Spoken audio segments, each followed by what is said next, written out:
Europe ট্যুরে Paris শহরে আপনাদের স্বাগত জানাই। ইউরোপ ভ্রমণের এই বিশেষ পর্বে আজ আমরা চলে এসেছি ফ্রান্সের রাজধানী প্যারিসে। প্যারিসের আর এক নাম মিউজিয়ামের শহর। সমগ্র প্যারিস জুড়ে রয়েছে 173টি মিউজিয়াম। এখন আমরা দাঁড়িয়ে আছি প্যারিসের বিশ্বখ্যাত লুভার মিউজিয়ামের সামনে। আমাকে দেখছেন, আমি শ্যামসুন্দর।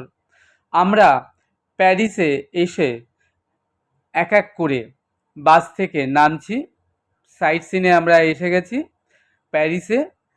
বাস থেকে এক এক করে আমরা এরপরে আমাদের সমগ্র টিম দেখতে পাচ্ছেন ধীরে ধীরে এগিয়ে চলেছে প্যারিসে লুভার মিউজিয়ামের দিকে। আমি শ্যামসুন্দর, আমার মা ছাড়াও কলকাতা থেকে আমাদের সঙ্গে রয়েছে এক ঝাঁক বাঙালি পর্যটক। সর্বমোট 37 জনের টিম যারা এসেছেন ইউরোপ ট্যুরে। প্রত্যেকেই আমাদের সহপাঠী। আছেন ডিসকভারি অফ ইন্ডিয়ার কর্ণধার প্রদীপবাবু, আছেন আমাদের ট্যুর ম্যানেজার সৌমিত্র, রয়েছে local lady tour guide ma'am. আমরা সকলে ঘুরে দেখব বিশ্বখ্যাত প্যারিসের এই লুভার মিউজিয়ামটি। আপনি প্যারিসে বেড়াতে এলেন আর আইফেল টাওয়ার দেখেই ফিরে গেলেন, ব্যাপারটা যেমন মোটেও ঠিক হলো না। প্যারিসে ঘুরতে আসা কোটি কোটি পর্যটকদের যেমন বেড়াবার তালিকায় 1 নম্বরে রয়েছে আইফেল টাওয়ার, এখানে গড়ে 12 মিনিটে একটি ফিল্মের শুটিং চলতে থাকে। প্রতি 10 দম্পতি 3 জনকেই দেখতে পাওয়া যাবে এই আইফেল টাওয়ারের সামনে।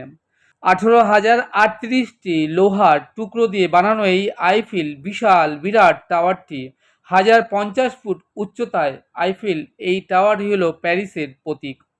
শুধু আইফেল টাওয়ার নয়, সমগ্র প্যারিস জুড়ে রয়েছে 173টি মিউজিয়াম বিশ্বজুড়ে। তাই এই শহরের খ্যাতি রয়েছে মিউজিয়াম শহর নামেও।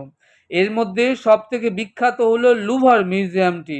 এই লুভার মিউজিয়ামে সংরক্ষিত রয়েছে লিওনার্দো দা ভিঞ্চির অমর কীর্তি মোনালিসা।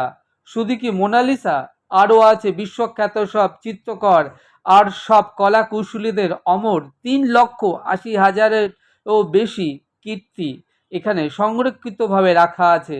এই অমর কীর্তির টানেই প্রতি বছর প্রায় সমগ্র বিশ্ব থেকে 9 মিলিয়নেরও বেশি সৌন্দর্য পিপাসু পর্যটক এখানে ছুটে আসেন এই লুভার মিউজিয়ামের প্রতিটি শিল্পকর্ম দেখতে। আপনি যদি 5 সেকেন্ড করে ব্যয় করেন তবে পুরো মিউজিয়ামটি সব কিছু দেখতে সময় লেগে যাবে 100 দিনেরও বেশি।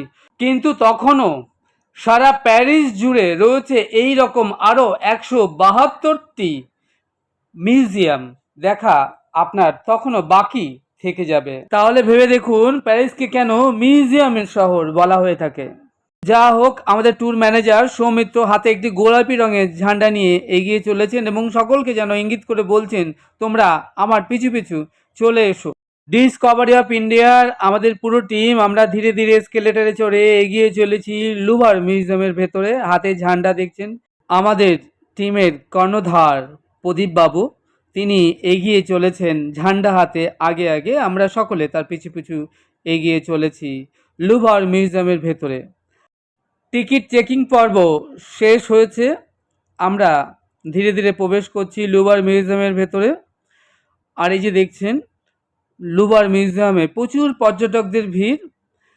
সমগ্র বিশ্ব থেকে বছরে প্রায় 9 মিলিয়ন এই ট্যুরিস্ট দেখতে আসেন আইফেল টাওয়ারের সাথে এই লুভার মিউজিয়াম।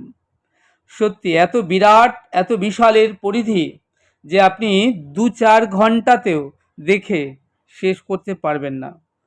যা হোক, আমি শ্যামসুন্দর আপনাদেরকে ঘুরিয়ে দেখাবো যতটা সম্ভব এই বিরাট বিশাল লুভার মিউজিয়ামটি। আপনারা এখন দেখছেন আমরা রয়েছি লুভার মিউজিয়াম ইনসাইডে। আমি শ্যামসুন্দর আপনাদেরকে আজ ঘুরিয়ে দেখাবো ইউরোপের বিখ্যাত প্যারিস শহরের লুভার মিউজিয়ামটি। আমার মাকে দেখছেন, খুব হ্যাপি। যা হোক, আজ এটুকুই। আপনারা আমাদের সঙ্গে জুড়ে থাকুন আর ঘরে বসেই দেখতে থাকুন ইউরোপ ট্যুরের প্যারিস শহরের বিশ্বখ্যাত লুভর মিউজিয়াম। চ্যানেলটি সাবস্ক্রাইব করবেন। আপনারা ভালো থাকবেন, সুস্থ থাকবেন, আনন্দে থাকবেন। তাহলে দেখা হচ্ছে আগামীতে আরও একটি নতুন সুন্দর ভিডিওর সাথে। সেই অবধি আপনারা আমার সঙ্গে প্রেম সে বলুন রাধে রাধে।